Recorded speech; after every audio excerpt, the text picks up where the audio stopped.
Em seu quarto dia, as consequências do confronto entre Estados Unidos, Israel e Irã se expandem e ganham novas frentes. Nesta terça-feira, por exemplo, um general da Guarda Revolucionária Iraniana ameaçou atacar, palavras dele, todos os centros econômicos do Oriente Médio. Isso, caso os bombardeios continuem. Ibrahim Rabari disse que a resposta iraniana pode mirar a infraestrutura econômica de toda a região. E as consequências disso, claro, vão muito além do campo de batalha. Cruzam fronteiras, chegam aos mercados, pressionam os preços. Petróleo e dólar são fatores de influência para todo um sistema econômico mundial. Aumentos em série levam ao efeito cascata, no qual produtos influenciados por essas variáveis têm seus preços para o consumidor alterados.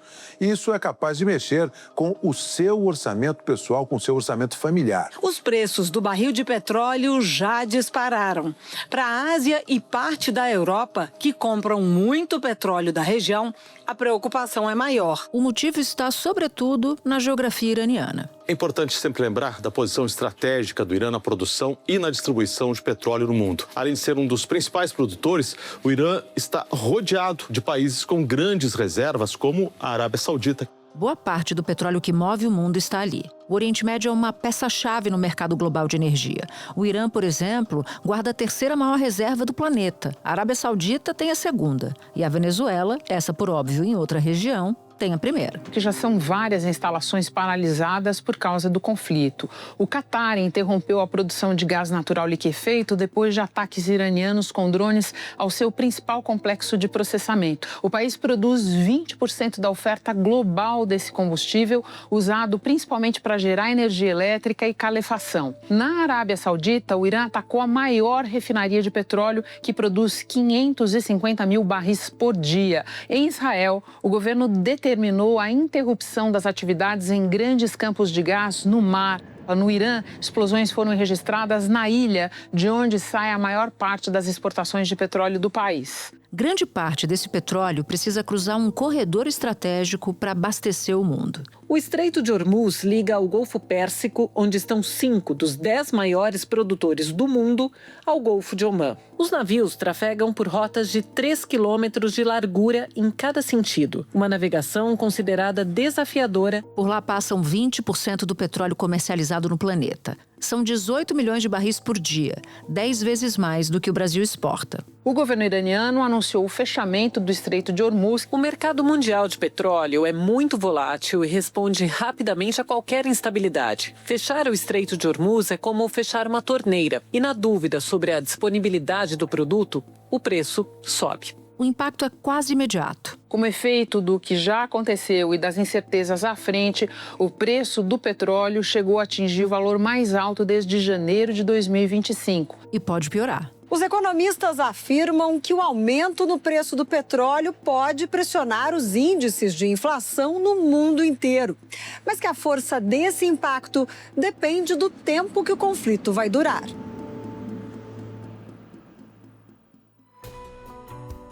Da redação do G1, eu sou Natuzaneri e o assunto hoje é o efeito dominó do preço da guerra. Neste episódio, eu converso com José Roberto Mendonça de Barros, fundador e sócio da consultoria MB Associados. Ele foi secretário de Política Econômica do Ministério da Fazenda entre 1995 e 1998. Quarta-feira, 4 de março.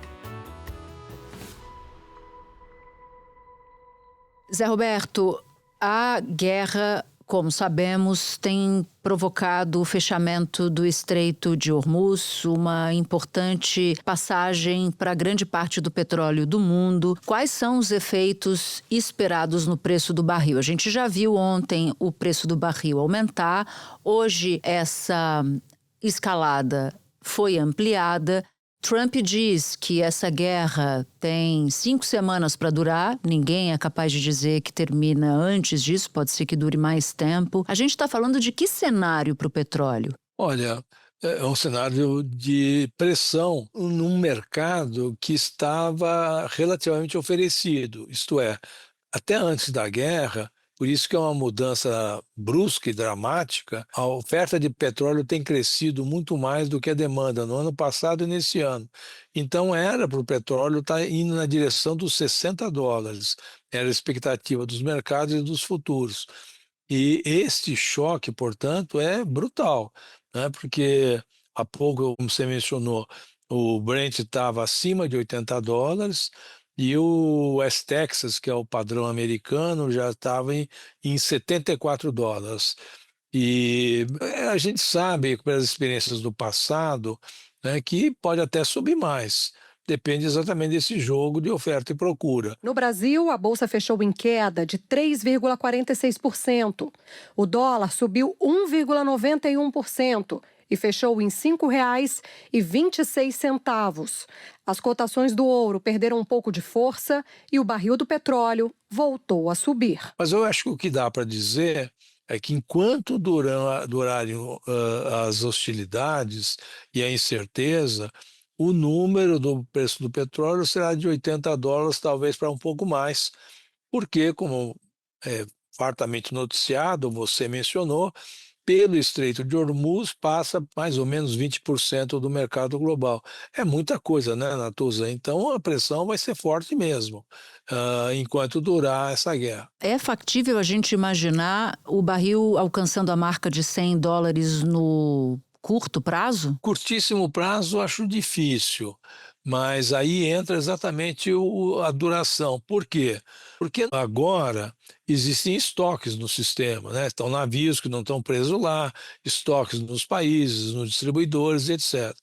Embora, há que se lembrar, o inverno nos Estados Unidos, de janeiro para cá, foi terrivelmente duro, o que significa que o país vem consumindo mais do que o normal e todo lugar do hemisfério norte. Com esse inverno duro, a mesma coisa. Então, por isso que o tempo é crucial. Imagina que fosse uma semana, né? Só tem pressão de preços, mas os estoques disponíveis são suficientes para aguardar a volta da normalidade. Um mês já é muito complicado, porque os estoques não são desse tamanho. Um mês realmente começa a fazer falta o petróleo e o único jeito de ajustar é aumentar o preço. Se durar além de um mês, aí os níveis serão mais elevados ainda.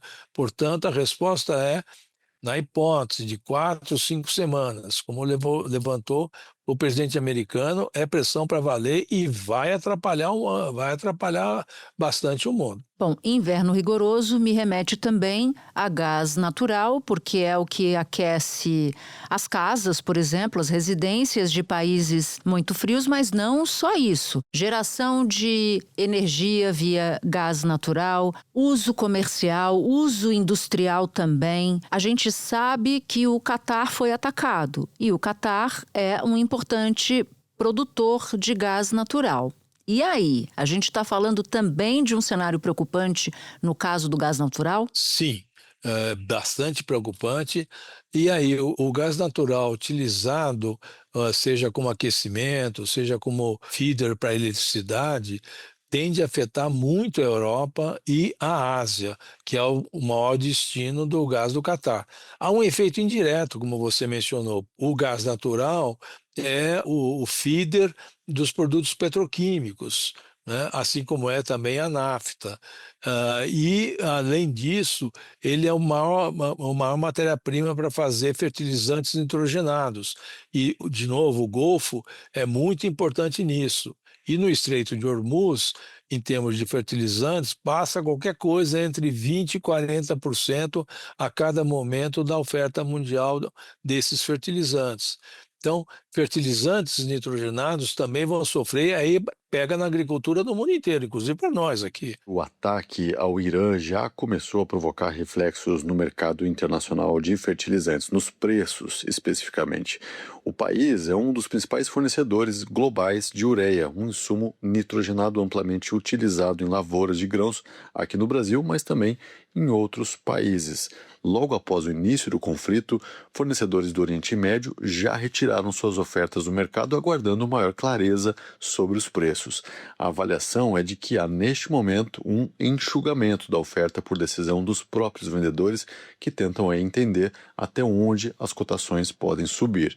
A preocupação se explica pelo peso na região na produção global. O Oriente Médio responde por cerca de 40% das exportações mundiais de ureia, 28% das exportações de amônia e 29% das exportações de DAP. São todos esses insumos aí para a produção de fertilizantes. E como miséria pouco é bobagem, quer dizer, além do gás natural, a gente tem uma escassez grande de enxofre, que é matéria-prima de ácido sulfúrico que solubiliza fosfatos. Então vai afetar o mercado de fosfatos também. Que é um importante fertilizante, né? Que é um importante e indispensável fertilizante.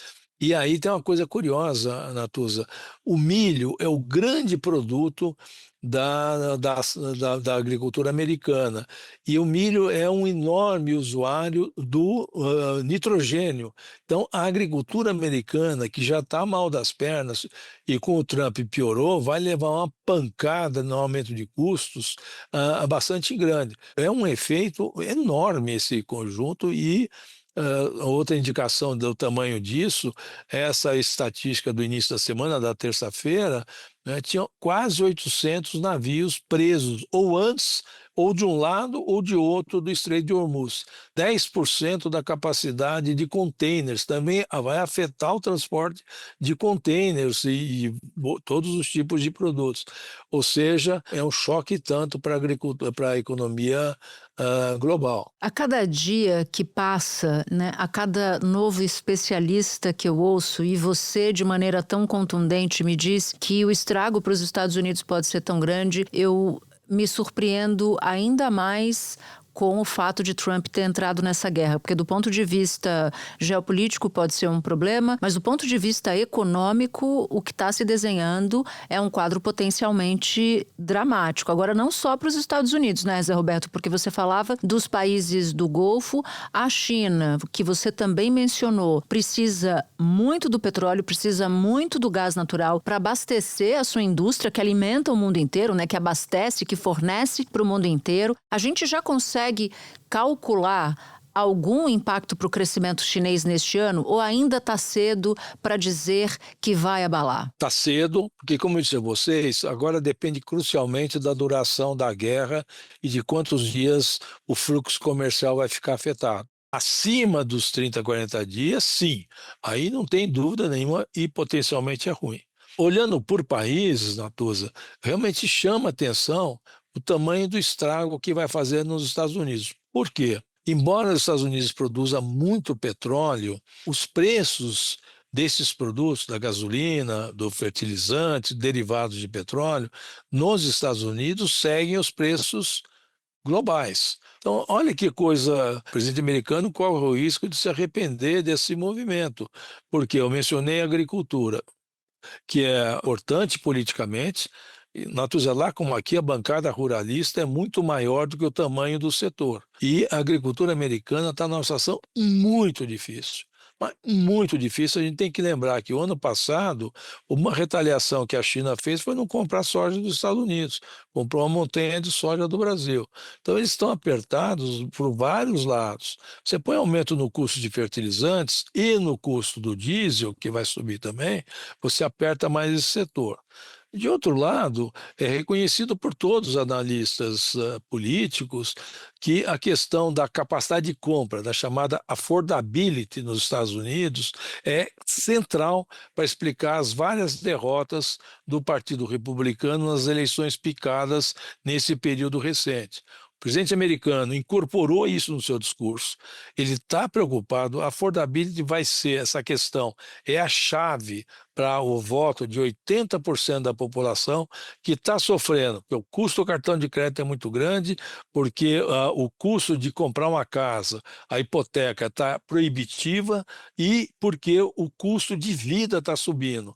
Aí, destacando supermercado e gasolina. E a gasolina vai subir. Então, vai ter um custo eu reputo de relevante no ponto de vista do presidente e eu acho que ele vai ficar nervoso se isso acontecer e se a guerra extrapolar por 10 dias e mais e na direção de um mês, Natuza. Nossa, é muito importante o quadro que você pinta e eu queria olhar um pouco mais detidamente, Zé Roberto, para o preço de alimentos, isso no mundo inteiro. Você explicava que o aumento do preço do fertilizante afeta o mundo agrícola de maneira geral. O Irã é um grande produtor de ureia, um importante elemento da produção rural. Diante disso, a gente pode esperar que tipo de alimentos subindo? Você falou do milho, e tem o trigo também, que são importantes para os Estados Unidos. Mas olhando aqui para o que nos afeta, que tipo de alimentos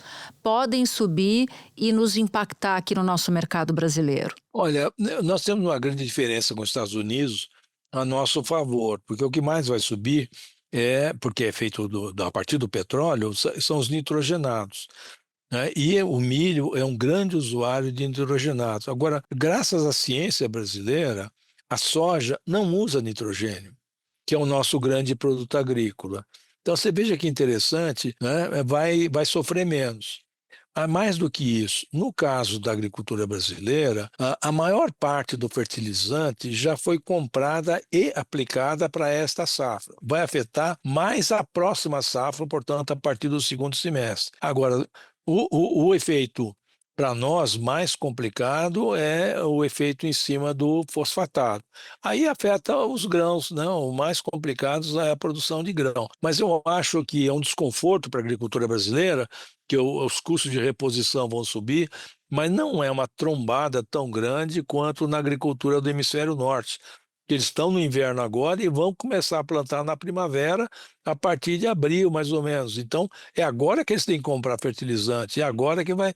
Por isso que vai machucar mais nos Estados Unidos do que no Brasil. Ou seja, às vezes eu acho que Deus não é brasileiro, mas te ouvindo, tô achando que sim.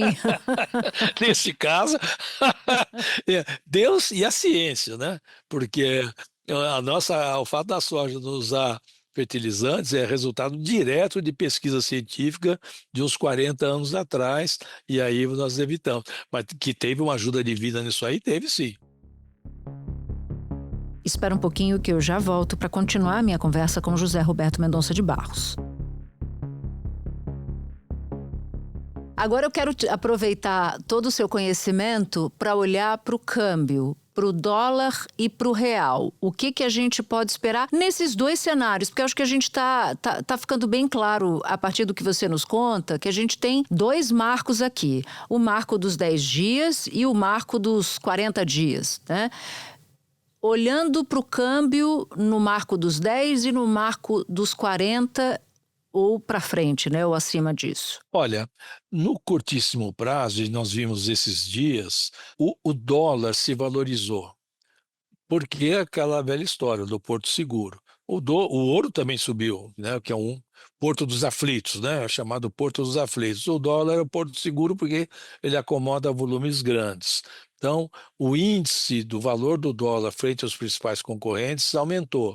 E é isso mesmo. Na dúvida, você vai e compra um papel do Tesouro Americano, mesmo que não seja a melhor alternativa. Se olhar um pouquinho mais adiante, né, mais 40 dias, aí a gente tem que colocar uma outra variável, porque aí a gente vai precisar saber, para ver o que vai acontecer com o dólar, o que vai acontecer com a inflação nos Estados Unidos. Digo isso por quê? Porque o Banco Central americano vem baixando os juros com cautela, porque a inflação ainda está muito acima da meta deles, que é de 2%, a inflação está por volta de 3%, e o executivo muito contrariado, né? O presidente ataca o Banco Central com frequência porque não abaixou os juros com a velocidade devida. Vai mudar o presidente do Banco Central em maio, né? E os mercados estão dizendo, olha, antes da guerra, né? E lá por junho dá para baixar de novo os juros. Só que daqui até lá, a gente tem que ver o que vai acontecer com a inflação e com as suas consequências. E se o Banco Central mudar a política monetária e sugerir até aumento de juros ou deixar de abaixar, o dólar se mantém um pouco fortalecido. Mas se ele, apesar da inflação, acabar seguindo a pressão do presidente da República e abaixar juros, o dólar volta a se desvalorizar, como aconteceu o ano passado todo e até pré-guerra. Agora, aqui o real subiu razoavelmente bem, chegou até a estar acima de 5,30. Nesta terça-feira está fechando a 5,27. Ele subiu e assim vai continuar, se continuar essa guerra. Agora, tem uma coisa de Brasil, Natuza, que é o seguinte: o nosso setor externo está muito robusto, no sentido de que o tarifaço não afetou o Brasil praticamente, afetou segmentos que não conseguiram se livrar das tarifas, tipo calçados e móveis. Aí machuca bastante. Mas do ponto de vista macro, os que foram negativamente afetados são muito pequenos. E o resultado inclusive em termos do PIB, se você olhar o que saiu do PIB, o resultado das exportações foi muito positivo. Depois daquele desânimo momentâneo, quando foram aplicadas as tarifas dos Estados Unidos, o Brasil teve que correr atrás de outros mercados e conseguiu.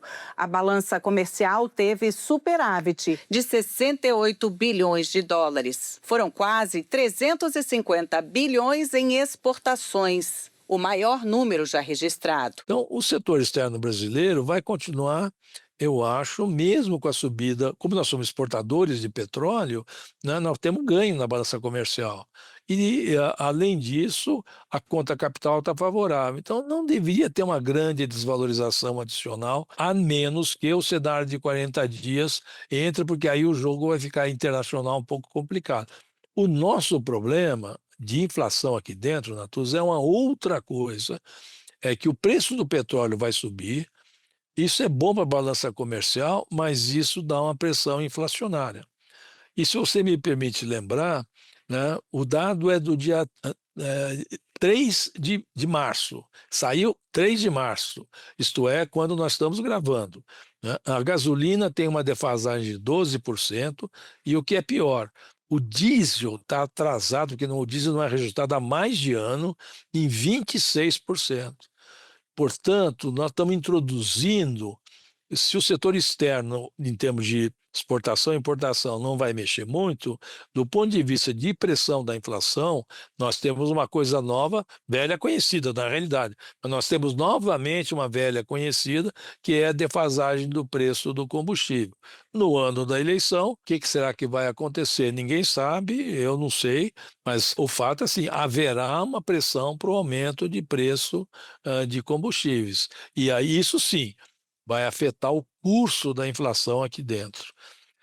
A inflação não deve ser tão favorável quanto a gente esperava, e não sendo assim, a pergunta que vale muito é: será que o Banco Central vai rever uma esperada trajetória descendente, uma velocidade razoável, ou não? E não só isso, né? Não aumenta, porque se a inflação aumentar, o Banco Central vai ter que reavaliar suas projeções. E a gente vem numa trajetória, como você disse, de queda nos juros e num ritmo importante. Não tão importante quanto quem produz, quem emprega gostaria no Brasil, mas num ritmo descendente. Os juros estão altos demais. 15% é uma taxa de juros muito alta e ela é restritiva do crescimento. Quis derrubar a taxa de inflação e conseguiu. A inflação está bem menor agora. Agora, quando você olha nos setores, é impressionante que continuem crescendo, apesar dessa taxa de juros tão alta. Na segunda-feira, o ministro Fernando Haddad fez uma avaliação de que a economia brasileira está num momento bom de atração de investimento e mesmo que haja turbulência de curto prazo, e aqui curto prazo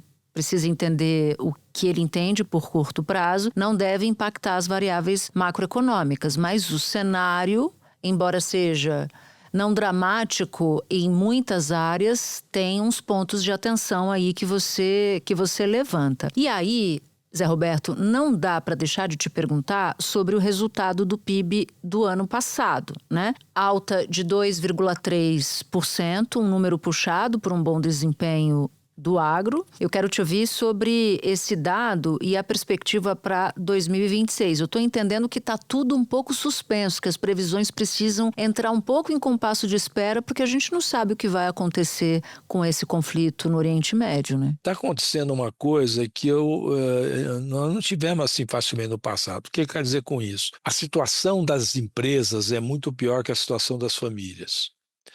É curioso isso, porque normalmente, todas as vezes em que o Banco Central puxa muito a taxa de juros para conter a inflação, o que acontece? Naturalmente, as empresas se atrapalham. Quem deve se atrapalha, quem é pequeno é sempre difícil. E nessa quadra aqui agora, as empresas estão realmente muito atrapalhadas, inclusive com uma coisa que nunca tinha tido no passado. O setor agropecuário está apertado de dinheiro, muita RJ no setor, muita inadimplência no setor. Então, isso é normal quando você puxa a taxa de juros. Mas o que acontece? Que o normal é que quando você faz isso, as empresas desempregam. E aí a taxa de desemprego sobe e as famílias ficam pior. Não é o que está acontecendo, por razões que desafiam a explicação.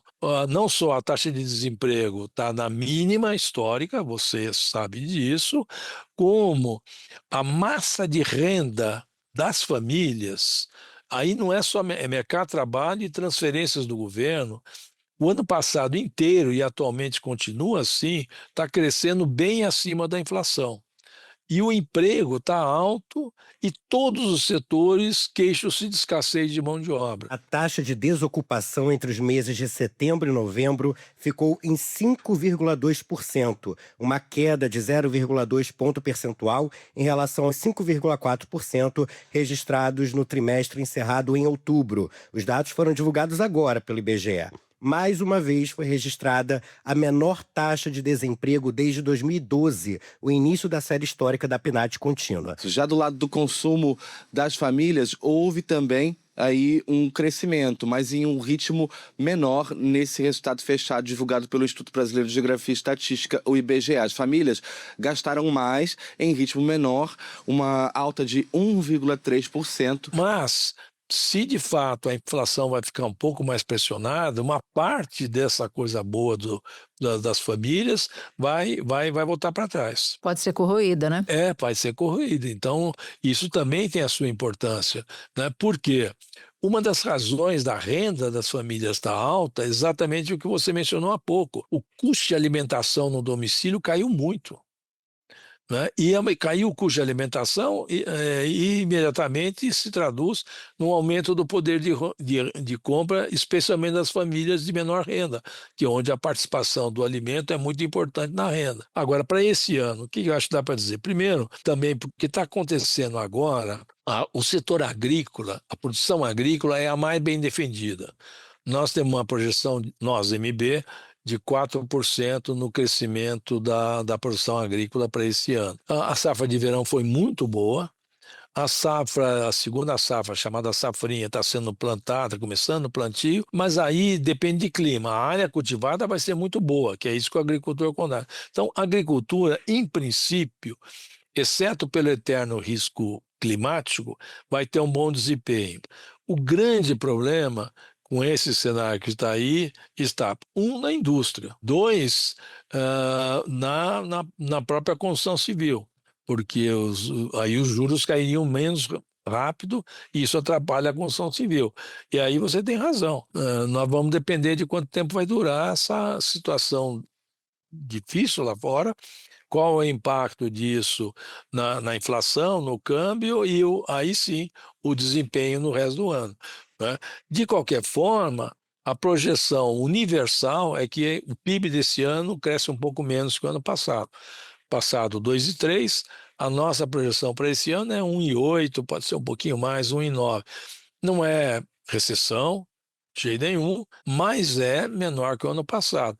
E, portanto, essa é uma insegurança com relação à projeção para o resto do ano. Né? Zé Roberto, eu só não te perguntei no setor agrícola de um produto que a gente exporta para países do Oriente Médio, que é o frango halal, porque exige um tipo de abatimento diferente, né? Então, de abate diferente, melhor dizendo. Como é que fica esses produtos? Como é que ficam esses produtores de frango que exportam para lá? Olha, fica o seguinte, primeiro, esses e todos os outros que exportam para aquela região, de todos os produtos, estão, nesse momento, tentando ver quais são as alternativas de entrega.